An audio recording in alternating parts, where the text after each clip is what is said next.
एक गोपी के यहाँ गए, वहां के यहाँ जाकर के 4, 3, 2, 1 और सबके ऊपर ठाकुर जी वाने दूध दही ना रखो है।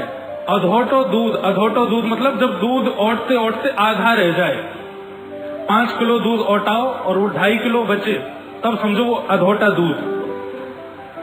अधोटो दूध रखो मटकी में।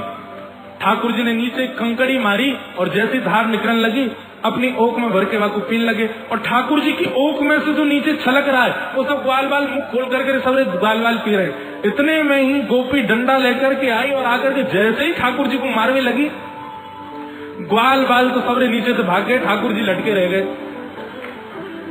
ठाकुर जी देख गोपी हम गिर जाएंगे नीचे, बोले यही मारे तो आई हूँ, गिर तो नीचे आज तो पकड़ के ले जाऊंगी। आहा, ठाकुर जी बोले कहा करूं, कैसे भागूं। सोई ठाकुर जी ने वो छिद्र में से जो दूध निकल रहे हो ना, वहां में नीचे ऐसे मुख लगा करके वो दूध अपने मुंह में भर लियो और जैसे तैसे ठाकुर जी नीचे आ गए और मुंह फुला के खड़े हो गए। गोपी बोली ऐसे क्या खड़ा है? गोपी बोली कहा भयो? जैसे ही वो गोपी ने समीप गई, भर गंडूस मुख दे मारी। आहा, ऐसी पिचकारी मारी वाकी आंखन में, पिचकारी मार करके ठाकुर जी चौकड़ी मार के वहां से भाग गए।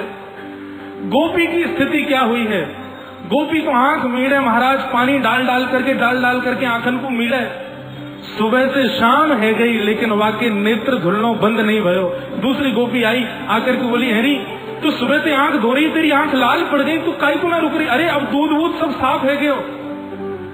तब वो गोपी कह रही है अरे तू को कहा बताऊं, दूध तो निकल गए, आंख तो साफ है गई, लेकिन ऐसे मुंह फुला के वो नंद नंदन की छवि मेरे नेत्रन में बैठ गई। अब और कुछ दिख ही नहीं रहे मुझको, मैं कहाँ जाऊं? वो छवि मेरे नेत्रन में बैठ गई, मैं कहाँ जाऊं अब? ऐसे ठाकुर जी सब ग्वाल बालों के संग लीला करते हैं, सब गोपियों को संग सुख करते हैं, उनको आनंदित करते हैं।